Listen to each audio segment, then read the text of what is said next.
everyone. This is Daniel, and this is the recording of my webinar. Actually, the previous webinar which I gave for USD CAD last week, unfortunately, due to some technical reasons, it could not be recorded. So I'm again recording this webinar, and this time I have selected a different pair, so that you guys can also know about the recent move which is going on for this euro pound pair. Now, in this webinar, what the things I'm going to tell you is, the first thing is about the price action. The price action is very necessary for any trader to understand that what price action is. And what I do, that in my opinion, the price action is divided into, the first thing is about the understanding of the zones, that what are the zones which are usually called the supply and demand zones. The second thing which I would like to highlight is the concept of support and resistance. Now, many people, what they do, that they think that they are synonymous to each other, which is not the case. In my opinion, zones and support and resistance are two some things which are totally different, and you need to understand them what they are. And the final thing which I would be telling you is the candlestick analysis. And this candlestick analysis, I'm not going to tell you in very detail, because this itself is a very lengthy subject. So in this one, I would actually be more focusing upon the price volume analysis, volume activity rather, the price volume activity. These are the three things combined together which I call as price action. So these three things we would be doing, and in the ending I would be telling you something about how to analyze the commitment of traders report, that is commonly called COT report, which is very important in order to understand the next market move for upcoming week.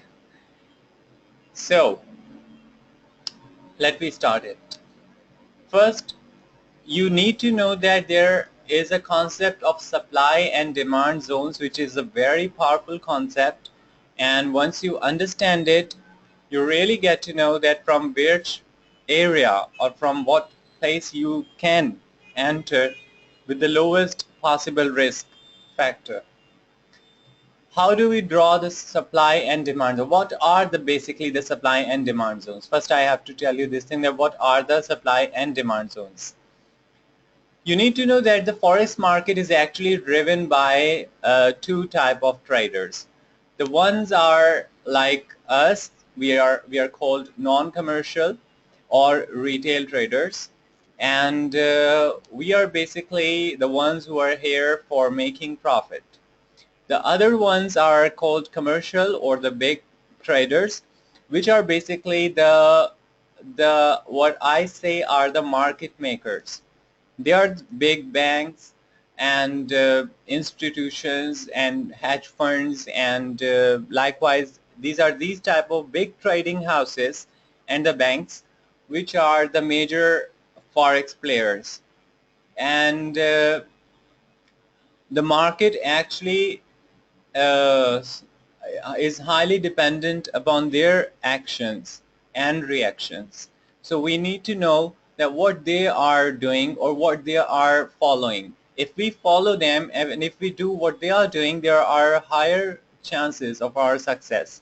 But if we do opposite to them, and what mostly of the non-commercial traders do and the retail traders do, that they counter trade with what the institutions are doing, and that's why they lose money. So what these banks are doing, that for example, this is euro pound chart. I have hidden the chart now. We have here suppose this is a supply zone and this is a demand zone of a currency. Now, why am I saying that these are the supply and demand zones? The reason is that this is the area. This is the area where most of the institutions and the big banks are actually have placed their pending orders.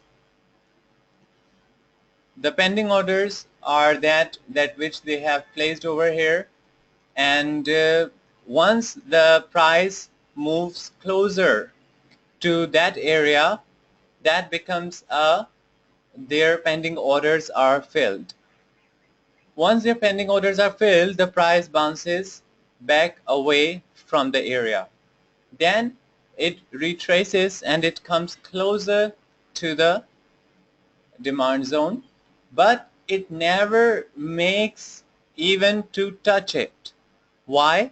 Because those institutions or banks or big traders who lost this move or this chance because their orders were placed a bit below to this zone or somewhere in between the zone, or just with a gap of only 1 or 2 pips, their orders could not be filled. So what they do, that they do know that now the price would retrace, so they would place their pending orders a bit above the demand zone. So now when the price would come down for a retracement, when it would be even close to this demand zone, it would again reverse. So this is the biggest identification of a demand zone, that it must not have been breached. If a demand zone has been breached, then it does not remain a demand zone any longer. Now, how many times will it happen? Many times you would see that this type of pattern where the price would go up from a demand zone, then come very close to it, then again go up, then again take a very close one, but then again would bounce back. Until and unless the price would breach the demand zone, it would remain a fresh demand zone. And you should know that for each currency move, you have to identify that currently what is the fresh demand and supply zone levels, because the demand and supply zone levels are different for different time frames, and higher the time frame you go, the strongest demand and supply zone you get. So I personally recommend that whenever you are drawing the supply and demand zones, always draw them on a 4H or a D chart. Drawing them on a H1 chart is not recommended in my personal opinion. So this is the reason that why the demand zone would act as a demand zone, because there are so many pending orders sitting here by big companies and banks and institutions that whenever the price would come even close to it, it would get filled. So if you have a trade setup involving a demand zone, and if you see that previously the price was in the demand zone and then had shooted up and then is now again heading towards the demand zone, always keep an eye and place your pending order or enter your trade above the demand zone, because it would not actually be able to touch the demand zone. It would bounce away from it. And the same thing happens on the supply zone, that if the price had been previously on the upside and it came down and then it again tried to pull up, but it could not even go close to the supply zone because there were so many sell orders sitting there from the big institutions. So this is the concept of supply and demand zone. Always remember that only this is the factor which you have to consider while drawing the zones. Now, this next thing,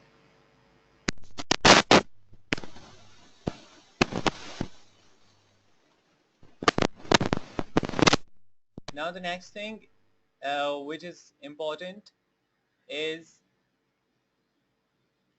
that the support and resistance.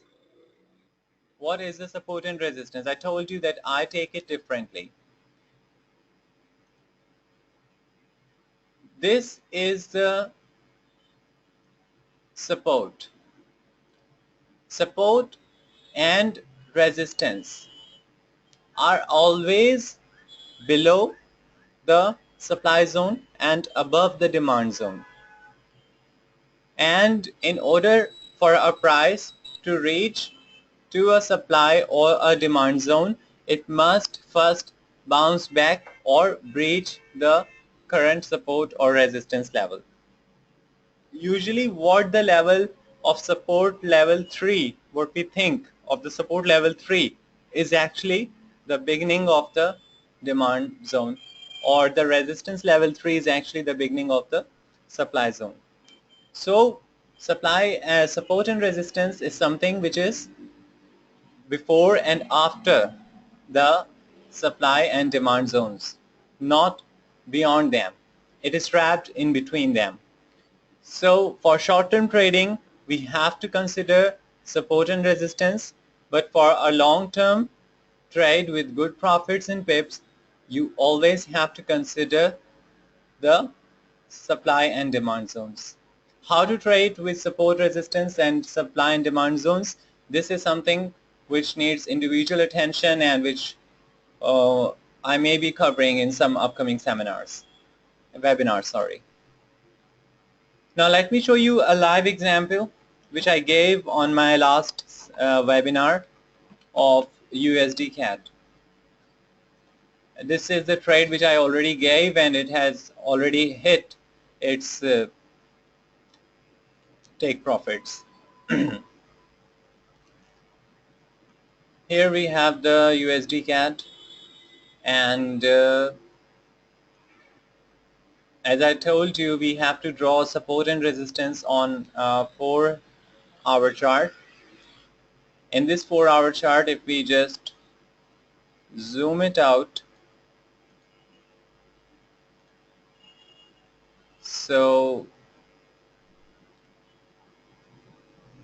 here, how can you identify what the demand zone is? When we see here, we see that this is the lowest level where the price came down. It could not come down beyond this level. And here we see that there is the presence of these candles with long wicks. Remember that wicks are the identification of a potential demand or supply zone. Complete closed candles or Mariboso kind of candles can never be a proper supply or demand zone. So here we will draw from these wicks. See the wicks? The upper one of the candle where it actually closed, from from here it closed. So from here till the wick down, it is a pretty big demand zone. This is the demand zone of this currency pair.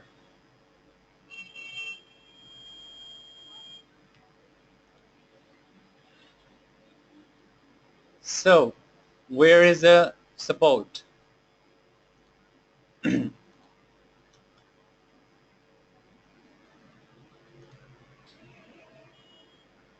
Here we can see that the price actually bounced from this side. So this is a potential very strong support the price was having. This was the potential support level. Let me put it a bit above here. Okay, many people would say that this red line, is this the demand zone? You could clearly see that it is way above the demand zone. What price did? That from here, if we see the price action, it went up.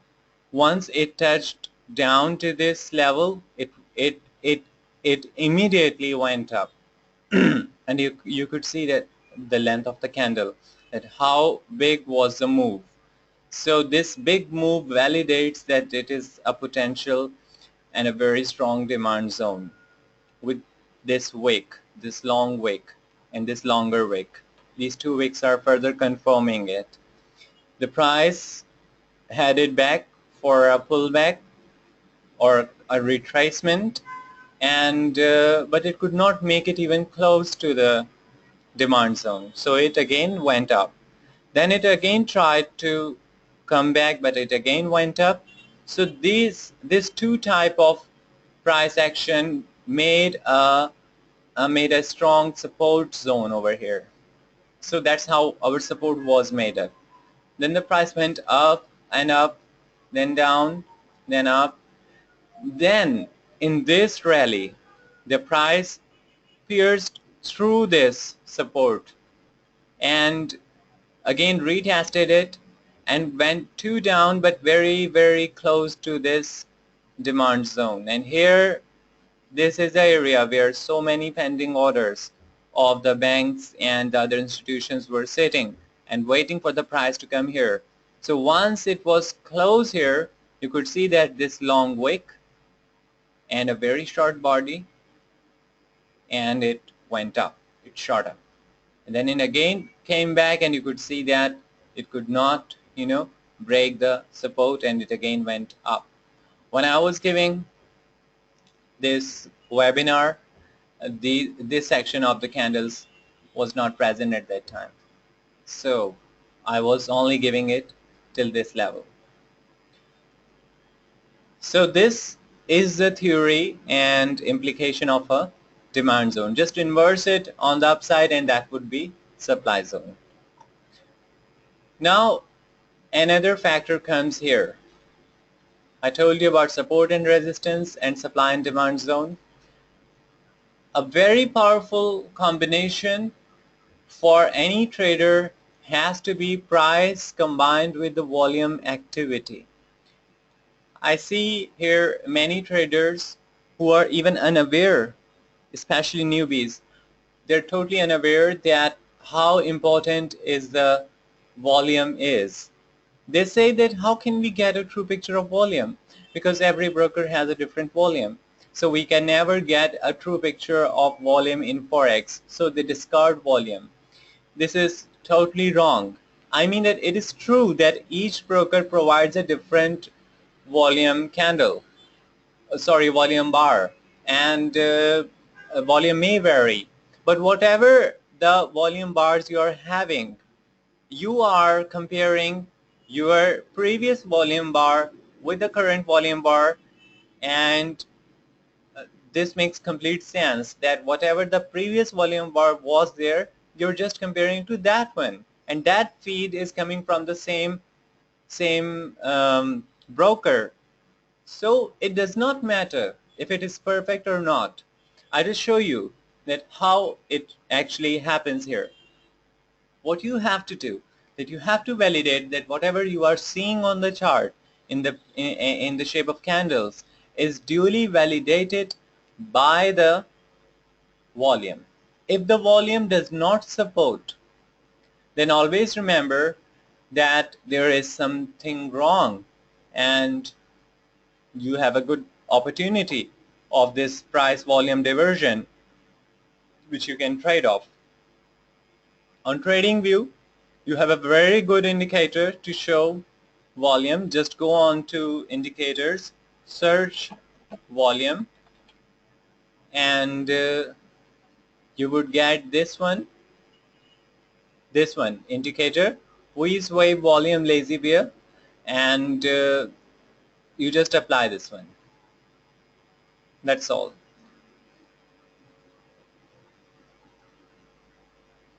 Okay, here we are. You see that now we have this volume bar also.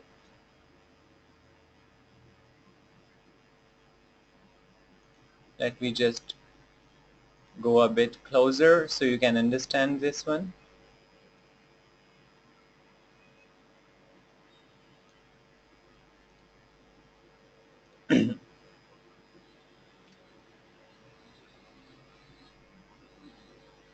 Now here you can see that uh, what on a 4A chart, our common line for an for I can say an average volume bar has to be in between uh, by this 200,000 something level. On this 200,000 something level, you can place your volume bar. I mean that volume measurement. You just take a line, a horizontal line, and put it into the indicator window. And for the coordinates, you just enter there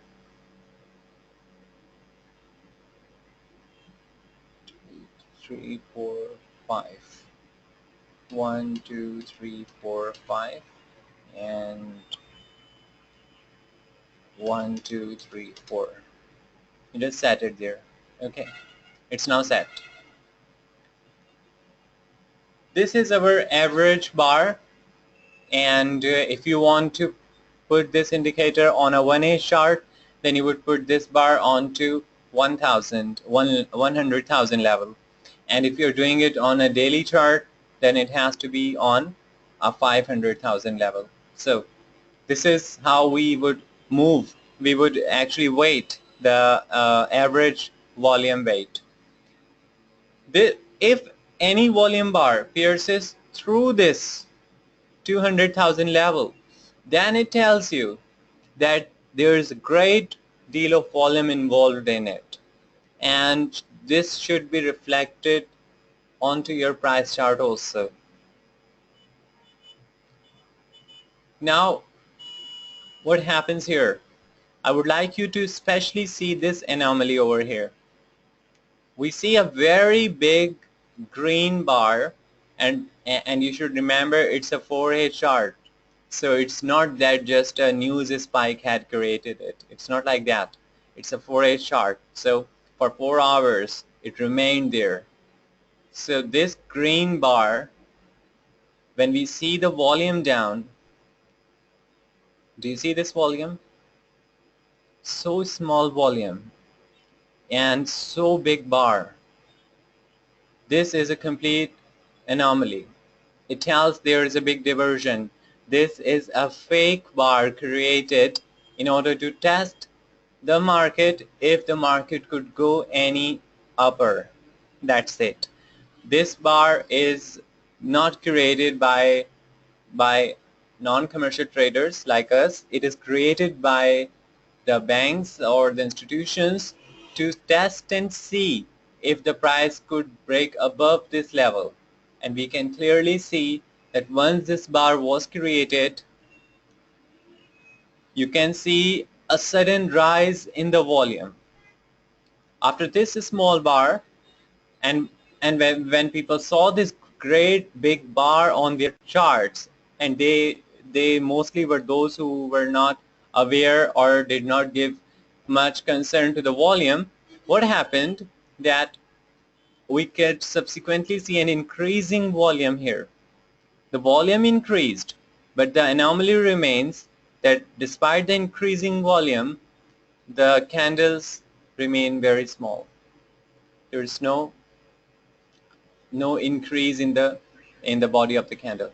The candles remains too small despite of so big volume. So if we would have seen this, then we would have placed immediately after this bar, when we would have seen this increasing volume with such small level of candles, we would have definitely placed a sell order immediately over here, which would have earned us uh, a lot of pips. around 300 something.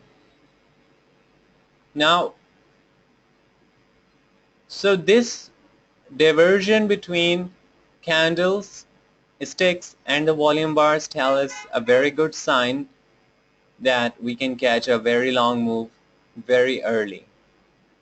And let me tell you one thing very interesting, that this high rise of volume bars here tells that so many people were coming here in hope that a big trend or a new trend has begun, but it wasn't actually. So they all were trapped here. Their all buys were trapped here, and the price started to crash down. So their all money was gone. And that's how the market makers actually attract the buyers, or what we call a bull trap, and then they suck their money. So that's how the price moved. Now here I would like to analyze these two candles here. This candle especially, the last one. Here you could see a way above, a very high level of volume. But the candle you see is a very small one. This very small candle on this very high volume immediately tells us that the trend has started to weaken, or for some time temporarily it's finished. So the following price action would confirm that a retracement has begun, or it might even be a reversal depending if it is near to the buy zone, or sorry, demand zone, or on the upside if it's near to the supply zone. So this reversal is telling us that this has happened, and by just looking on to this volume bar, these two volume bars where very high volume is there involved but very small candle, it tells you to take a long position immediately, and by doing so you would have earned at least 100 pips here also. So this is how the price action goes. Never underestimate the power of volume in Forex. You could see that these volume bars are provided by I think FXCM here on TradingView. No matter whoever is your broker, whatever the tick volume they're providing you, or even if they are providing you just a volume indicator, that goes fine with it. You just have to compare imperfect data with imperfect volume bars. That's it. I mean that there's nothing perfect in Forex. So you don't have to worry about that, is it real data, is it perfect data or not, because this is the very question which actually is propagated by these market makers, that people would stop relying upon or seeing the volume, because volume is the only thing which shows the real activity going behind the market. Now the one last thing I would like to tell you, which you must understand as a good trader, is a commitment of traders report. Every Friday, according to the US evening time, they provide you a commitment of traders report, in which they show you that how much orders of buying and selling are with them for the currency pairs. This is a very important report which can tell you that what in the future the market in the next week, what market will take the direction. So how can you find this thing? I'm sharing you this link here on my notepad. You can just write it down or search it down. It's www.cftc.government/market-reports/commitments of traders/index.htm. Here, when you go over here, just scroll it down and come on to this area, current legacy reports, Chicago Mercantile Exchange, and go on to the short format. Don't go for the long format and go for futures only. Don't go for futures and options combined, only for futures. And Chicago Mercantile Exchange, and go on to this short format. Now this is something which you may not understand what is, and you don't need to understand it because it's a very technical report. Whatever the pair you're looking for example here we are looking for USD CAD, so we would just go and find and just write down CAD. Don't write full currency name like USD CAD. No, for USD there will be a different report, for CAD it will be a different report. So just write down CAD. If you are going for USD yen, write down JPY only. If you're going for USD Swiss, then write down CHF only. Now here on the CAD one, you could see that this report is divided into two big sections, non-commercial and commercial. The report was released on 16th August. So this is for the non-commercial and the commercial one. As I told you, the commercial ones are those which are big banks, institutions, and funds, and they usually do not trade for profit making like us. They only hedge their positions, so they are not affected by the currency fluctuations. So you don't need to consider much about what positions they are taking. You must be more concerned with non-commercial area, because these are the traders like us who are actually trading for the profit. All the big forex broker houses and the traders involved are non-commercial. So on to the non-commercial side, what we see here that the people for buying orders are 46,118, and people with short orders are 33,645. For the commercial one, it is inverse, like for the long positions there are 43,000, and for short positions there are 66,000. In total, what we see that the overall majority for CAD pairs, the buyers are 90,194 and the sellers are 1,487. So if you want to sell CAD pair, which means buying USD CAD, because if you would buy USD CAD, then actually you are selling CAD. If you are selling USD CAD, you are actually buying USD CAD. So here the market is telling us that there is a very close call between both the buyers and sellers, and the market could take any direction, but most probably it would be taking, for CAD it would be taking a short position, which means buying USD CAD. So when we come here, the report was released on 16th of August. Okay, here we are seeing that this area is of 16th August.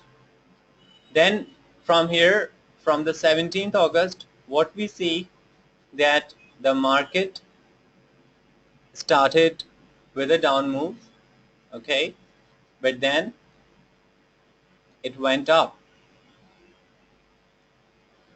as we knew that there were sellers also. So the USD CAD pair did not go for direct buying section.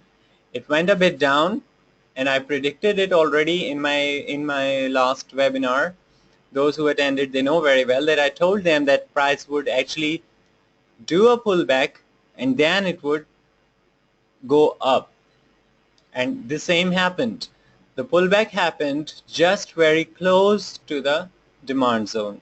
It did not go closer to it, and then we had it moving upward. So anyone who would have attended the webinar at that time, they should have made a lot of pips over here. Okay, so if we count it, then at least they should have made 170 plus pips, and it's a very good number to have. So this is how we predicted. By looking on to this COT report, we already knew that there would be a bit of battle between buyers and sellers, but because the sellers are in the large position, so eventually the sell pressure would exhaust, and it perfectly aligned with the demand zone, and from there the buyers popped up, and now the pair is going upward. So this is how this whole move I already predicted, and that's the way I actually analyze. Again, I cannot emphasize any more on this volume indicator. If you don't have volume which is confirming your price action on the chart, then I'm really telling you that you are just doing a very big mistake. You are just seeing half of the picture of the market. The real picture of the market is not yet in front of you. There are many trade setups which I would like to share with you guys, and you can also see and scroll back to my charts where I have predicted a lot of moves which were not anticipated by many other traders, and why I was able to anticipate them before the market moved was just because of this combination of volume with price, and then by understanding the supply and demand and some patterns involved in them. So hopefully you would have learned something here, and I would request you, all of you, to please follow me. And if you like this webinar, or if you like my trading style, then please follow me and hit like buttons, because um, as you know that this is the only incentive on TradingView, and it will keep me motivated if you guys would actually comment and like and follow my charts and speak on them. Then it would be a really communicating one. Otherwise, this whole activity, I may get bored and I just keep myself to this trading only. So hopefully guys, I would uh, I'm planning maybe to give another webinar about some other things also, which are involved in the trading. So happy trading, and see you most probably by this Saturday maybe. Okay, thank you. Goodbye.